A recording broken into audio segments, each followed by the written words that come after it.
काफ़ी सालों तक तो ममता के घर वाले ये नहीं समझ पाए कि ममता के ऊपर माँ काली आती है या फिर कोई भूत प्रेत, क्योंकि नवरात्रों के समय पे इस तरह से एक माता की चौकी के सामने जाकर इस तरह से रिएक्ट करना कि उसके अंदर कोई आत्मा है, फिर इस तरह से रिएक्ट करना कि उसके अंदर कोई काली माँ है जो सबके बारे में जानती है, बताती है, ये काफ़ी कॉम्प्लिकेटेड हो जाता है। ममता के अंदर आखिर क्या था और क्यों इस तरह से ममता किया करती थी, आज जानेंगे इस वीडियो में। लेकिन उससे पहले आपको मैं बता दूं, आपने अगर चैनल को अभी तक सब्सक्राइब नहीं किया है तो यार पहले चैनल को सब्सक्राइब कर लो, बेल आइकन को प्रेस कर लो, ऑल के ऑप्शन को क्लिक कर लो ताकि कोई भी अपडेट वीडियो आपसे मिस ना हो पाए।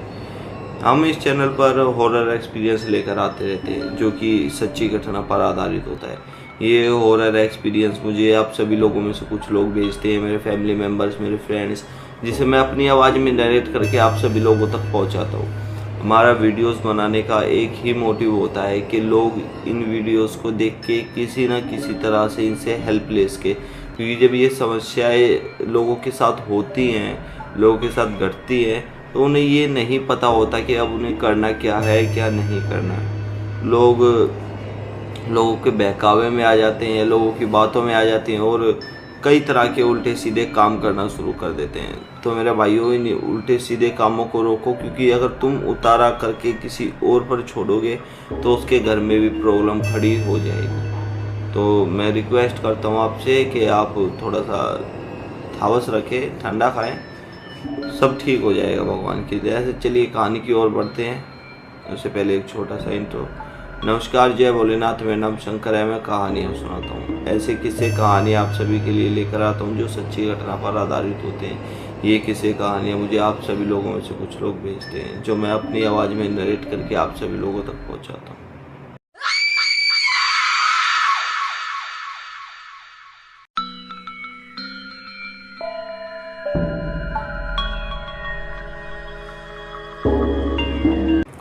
ममता 3 बच्चों की माँ है। आज ममता की उम्र काफ़ी ज़्यादा हो चुकी है और जबकि ये कहानी है उस समय पे ममता जी की उम्र लगभग 35 से 40 के अंडर थी। ममता जी अपने आप को संभाल नहीं पाती थी। एक समय पे इसी तरह से जैसे गली मोहल्ले में सब छोटे छोटे बच्चे इकट्ठे होकर चौकी बिठा देते हैं ना, नवरात्रों में आपके यहाँ पे भी बैठी होगी, चौकी बिठा देते हैं। फिर गली के बड़े भी मदद करने लगते हैं बच्चों की कि चलो बच्चों की मदद कराते हैं, बच्चों ने इतना अच्छा काम किया है। तो इसी तरह से गली में छोटे छोटे बच्चे चौकी बिठा दिया करते थे और फिर सभी बड़े मिलकर उस चौकी को पूरा कंप्लीट किया करते थे। लास्ट 9वीं तक, भंडारा तक सब चीज़ इस चौकी में हुआ करती थी। लेकिन गली वाले इकट्ठे होकर रात को यहाँ पर कीर्तन, भजन, गाना बजाना, डांस वगैरह ये सब चीज़ किया करते थे। ममता का घर अब बिल्कुल इस चौकी के जस्ट सामने है, क्योंकि जो ये जहाँ पर माता की चौकी लगाई गई है ये एक गली में एक खाली प्लॉट है। जिसकी गली में कोई खाली प्लॉट होता है, कोई नहीं रहता, खाली हो जाता है, तो वो खाली प्लॉट है, उसी में झाड़ू वाड़ू लगा के बढ़िया से करके बच्चों ने अच्छी चौकी लगा रखी है।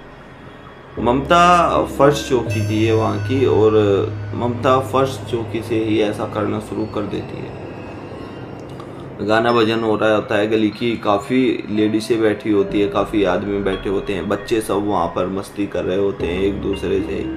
खूब थोड़ी सी दूर जो गुजरातियों का डांडिया का फंक्शंस होते हैं वो चल रहे थे, बढ़िया बढ़िया अपने सब इंजॉयमेंट ले रहे थे। मतलब क्योंकि वो समय ही ऐसा होता है कि लोग अपने घरों से निकल जाते हैं कि बस निकल जाओ घर से, अपने आप मन बन जाएगा, अपने आप मूड बन जाएगा, कहीं ना कहीं जाके दिल लग ही जाता है। क्योंकि रौनक इतनी ज़्यादा होती है, हर जगह आदमी दिखना, हर जगह लोग दिखना, हर जगह खुशियाँ, हर जगह सारी चीज़ ऐसी लगती है कि हाँ, लाइफ हमेशा इस तरह की ही चलनी चाहिए जिस तरह की होली दिवाली के नवरात्रों के समय पे चलती है।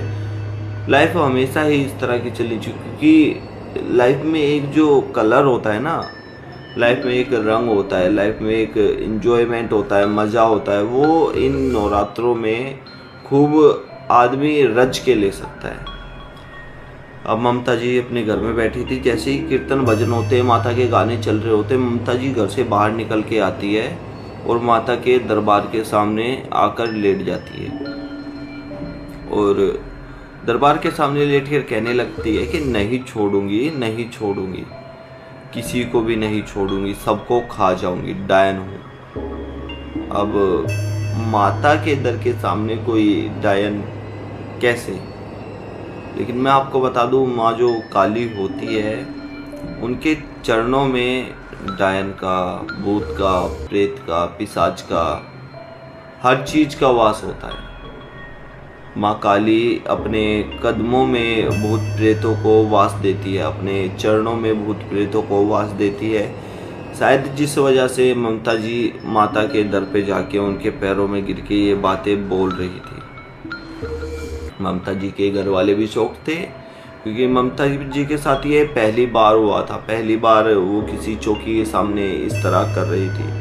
आज तक ऐसा नहीं है कि मंदिर में नहीं गई ममता जी, आज तक पूजा नहीं की ममता जी ने, या फिर आज तक भगवान का नाम नहीं लिया ममता जी ने। काफ़ी आस्तिक हैं, घर में भगवानों का नाम लेना, बाहर मंदिरों में जाना और कीर्तन भजनों में बैठना, ये लगा रहता है इस घर का। लेकिन जो ममता जी ने आज चौकी के सामने किया, ये सबको हिला देने वाला था। अब घर वाले सभी टेंशन में आ गए कि अब भाई करे क्या। अब ममता जी के साथ तो ऐसा ऐसा हो गया है, अब सबको खा जाऊंगी, डायन हूँ, ये है और वो है। अब इनको ठीक कौन करेगा? आसपास में पंडित था, कोई तांत्रिक था, उसको बुलाया जाता है, भाई पता करो क्या है क्या नहीं।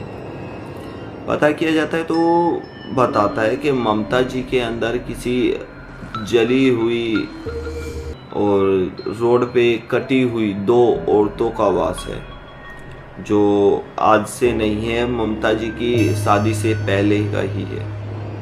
आज तक उन्होंने कभी जोड़ नहीं लगाया, कभी इस तरह से खोल के सामने नहीं आए, लेकिन ना जाने क्यों आज वो रुक नहीं पाए। आज उन लोगों को ना जाने क्या हो गया था जिस वजह से वो खुलकर सामने आ गए हैं। अब इस प्रेत बाधा को माँ काली ही काट सकती है।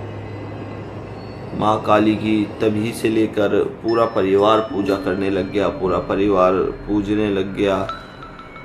ममता जी आज ठीक हैं, लेकिन आज भी ममता जी को इस तरह की कुछ प्रॉब्लम्स खड़ी हो जाती हैं, क्योंकि माँ काली के दर पर बैठ के ममता जी ने जब ये सारी बातें बोली थी तो अनजाने में ना जाने किस तरह से माँ काली के दरबार की तरफ ममता जी ने अपने पैर कर रखे थे। मैं कभी बता दूँ, कभी भी ऐसी जगहों पे बैठे तो अपने जो पैर हैं, उनके जो तलवे हैं, वो कभी भी इन चीज़ों की तरफ नहीं करनी चाहिए। मंदिर हो गया, कोई पवित्र स्थान हो गया, इन सब चीज़ों की तरफ कभी नहीं करनी चाहिए, क्योंकि हमारे तलवे जो होते हैं इसमें बुराई का वास होता है, बुराई होती है हमारे तलवे में। देखते नहीं हो किसी को कुछ बोल देते तो कहते हैं कि तुम्हारे एड़ी में कुछ लगा हुआ है, तुम्हारी एड़ी गंदी हो रही है, इस तरह से कह देते हैं, तो पैर से नज़र भी झड़ जाती है। आज की स्टोरी में इतना ही था। कैसी लगी कमेंट सेक्शन में ज़रूर बताना। नमस्कार, जय भोलेनाथ। चैनल को सब्सक्राइब जरूर कर लेना। आपके पास स्टोरी है तो आप भेज सकते हैं, हम अपनी आवाज़ में उसे ज़रूर नरेट करेंगे। आपके धन्यवाद बहुत बहुत वीडियो एंड तक देखने के लिए। नमस्कार, जय भोलेनाथ। मेरा नाम शंकर है। मिलते हैं नेक्स्ट वीडियो में।